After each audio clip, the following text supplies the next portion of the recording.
Hey, it's Golden Buddha here, back with some more RPG horror stories for your listening entertainment. Today, we have a story entitled, Do You Even Know What a Paladin Is?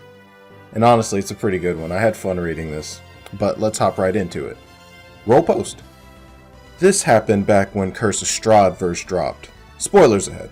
I was one of the forever GMs at my local game store, because 4 groups wanted me to run for them, and I wanted to play instead of run for a change. Another forever GM also wanted that, so we asked around about open games, and one of the employees said that he was going to run Strahd as soon as the store got the books in. The players are myself, the other forever GM, one of our usual players, and the GM's brother who is visiting for a couple months from out of state. All is going well. The books come in, he gets a good look at them, has us players make characters. He wants us to use the supplemental material that came out to create horror-themed backgrounds. Awesome!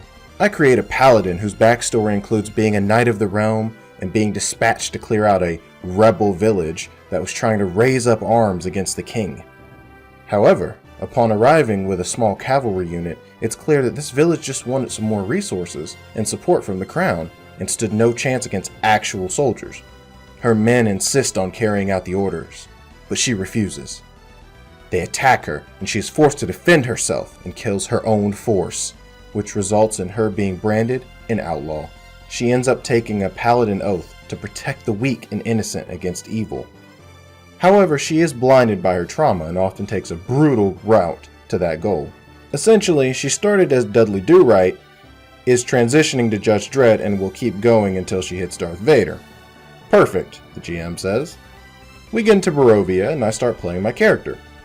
We encounter a monstrous creature lurking on the outskirts of town. It bows up to us, and my paladin lays it low. Awesome! We find a priest who is acting really shifty, so my paladin leans on him a bit, and he gives enough info that we want to search his basement, because he is obviously hiding something, and we heard growling and yelling from the locked door. My paladin knocks the dude out, takes his keys, and starts down the stairs. GM. That's not very paladin-like. Me. What do you mean? Well, paladins are supposed to be good and upstanding. Your background said that's what she was. Paladins can be whatever they want, and yes, she was that. She isn't anymore.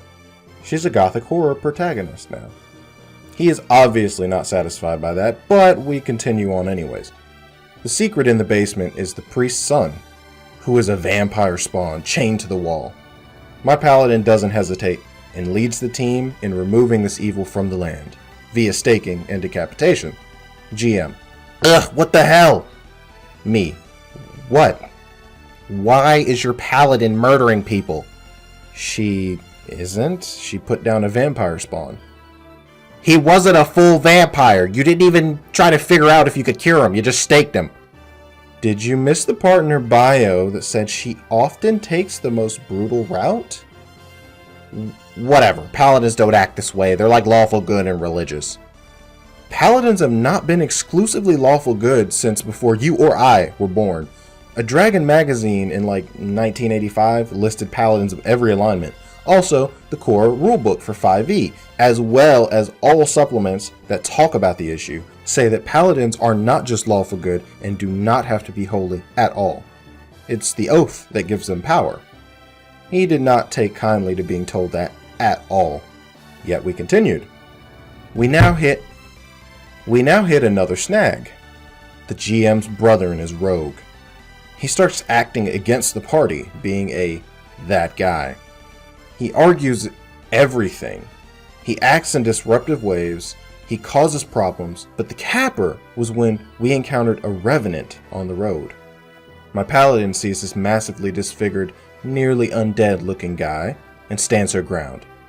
The other characters wait as well, but the GM's brother has his rogue hide, so if things turn into a fight, he can get a sneak attack in. Sounds good to us. The revenant approaches, but doesn't act aggressively. His face is too messed up for him to talk though. Me, thinking my GM wants me to solve problems without a sword being drawn, tries to communicate with the revenant and find out what he wants. The GM's brother suddenly sneak attacks the revenant, gets a crit, which the GM roleplays as it stumbling and ending up falling off the edge of the switchback road they were on. Party looks over the edge, and the Revenant is wily coyote'd on the roadway below, but is getting back up and starts to climb back towards the party. Me. Why did you sneak attack the dude? Rogue. He's a monster. I was trying to talk to it and it wasn't attacking. What do you care? You don't talk to monsters. You always just slaughter them. The Revenant gets back up on the roadway, and my Paladin stands off to the side and motions to the Revenant, then to the Rogue, and the rest of the party does the same. GM. Are you gonna let him fight one-on-one? Abandon your teammate? His character has been a jackass for days in-game. He's caused us crap loads of trouble and been told to knock it off. He started this fight, he can finish it. The GM and his brother are now 1v1ing and are not happy. And the Rogue loses. Badly. But the Revenant doesn't kill him, just knocks him into death saves and then leaves. My Paladin heals the Rogue to 1 HP and only 1 HP and tells him that this was a life lesson. Rogue. Why's your Paladin so mean? They're supposed to be good guys. Me. Seriously, why is this so hard? She is following all the rules of a Paladin. They aren't all shiny glowing knights with halos. This one is mean and cold and brutal, as is allowed by the PHB and every other supplement. And your brother specifically asked for dark and edgy characters. The next session we come across the witches in the windmill. We figure it out real quick and my Paladin torches the place, with the witches inside. GM. But what if there were prisoners in there? Me. Risk of the witches escaping or killing us was too high. Not a fun choice, but a practical one. Do you even know what a Paladin is? That's it. I'm done. I'm tired of you fighting me on this. The thing you asked me to do. Make a dark and edgy character. I did that. I made a dark Paladin, which is 100% in line with the rules as written and rules as intended. Stop telling me I'm playing my character wrong, because I am getting really tired of hearing it. And I'm already not having a lot of fun as it is. The GM latches on to that last bit. Wait, why aren't you having fun? Besides you telling me my Paladin isn't acting like a Paladin because she isn't lawful good? Easy. The Rogue. He's an ass. He starts fights just to cause chaos. He is constantly arguing. He has tried to steal from other party members more than once. He's infuriating to deal with. Everyone else, besides the GM's brother, agree and all voice that the GM's brother is making them not want to play because he's being an asshole constantly. The GM realizes that the group is very much not on the same page as he was and tries to explain. Well, he's doing what he's supposed to do. Wait, what does that even mean? I told him to act that way. He's actually an agent of Strahd infiltrating the party to disrupt it. So you told your brother to play the game like a jackass on purpose to screw with us? Nope, done. And I got up, as did the other Forever GM, plus our regular player, leaving the GM and his brother slack-jawed. The next time I'm in, I find out he blamed the failure of the game entirely on me and was telling people I was a jerk. Tried to convince players in my game to quit and play in his games instead as well. I went to the owner of the store over that and threatened to move all 4 of my games to another store. And enough of my regular players were around and said they'd follow me to another store that he saw that as a big enough issue to tell the failed GM to chill out and leave me alone. That was the last time I ever played D&D. I have exclusively ran ever since.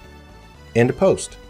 Okay, first off, as for Paladins always being lawful good, Paladins do not always have to be lawful good. Paladins, although I would argue that Paladins have to be lawful because they follow a code, but you can have a lawful evil Paladin, you can have a lawful neutral Paladin, you can have a lawful good Paladin. A lot of ways you can roleplay all of those different alignments. So the GM is completely wrong on this point, and I don't think he read your character backstory at all. You probably explained your idea to him, and he probably glazed over it and was like, oh, Paladin, he probably just tuned you out. As for the Rogue and his shenanigans, I would say that, yeah, planting a player in the group just to be disruptive honestly, I don't see why you would need to do that. Strahd's already powerful enough as is. Like, when you battle him, he has so many undead minions to just go against you, and he can turn you into a vampire spawn if he really wants to. Why would you want to make him any deadlier? I don't really understand. And this is when Curse of Strahd first came out, so it's not like it's overplayed like it is now. So yeah, I don't understand really why he wanted to do that. But the one thing I will say that the poster didn't do good was the whole, and the party by extension, is you guys let the rogue get killed, or at least get knocked out. You guys should have played your characters and just helped him out and then talked about it afterwards. Or you guys should have talked about this whole, hey man, stop doing this stuff, stop stealing from the party. We really wouldn't have a reason to adventure with you anymore. We might just kick you out of our group in game, instead of letting someone get murdered by an undead creature. I don't think anyone would really let that sit back and let that happen. Like, it doesn't matter if he was stealing from you. You may be consigning him to a fate worse than death. Like, you don't know, like, that this revenant, what if this revenant, like, drains his soul out, and sends him straight to hell? Or what if it kills him and then he rises as another undead creature that might be, just as powerful as him? At that point, if you hate the guy that much, just go kill him. Why did you bring him back to 1 HP? Just kill him right there. You were perfectly fine to let him die just a moment ago, and along with the rest of the party. You guys could have just murdered him. Like, you could say, oh, well, I'm not the one swinging the blade if the Revenant does it. If he dies to the Revenant, it's not murder, technically. But it's really the same feeling. You know what I'm saying? So I feel like you guys should have just killed him. And also, you could have just talked about this before. Been like, hey, we're going to kick you from the party if you keep stealing our stuff. Or we will kill you if you keep stealing our stuff. That's perfectly doable. And then have him roll up another character. But that's all I have to say on this story. But what do you all think about this story? I'd like to hear what you guys have to say. And let me know in the comments below. Please don't forget to like and subscribe for more content. And don't forget to hit that bell icon too. And as always, this is Golden Buddha telling you, stay enlightened and stay safe.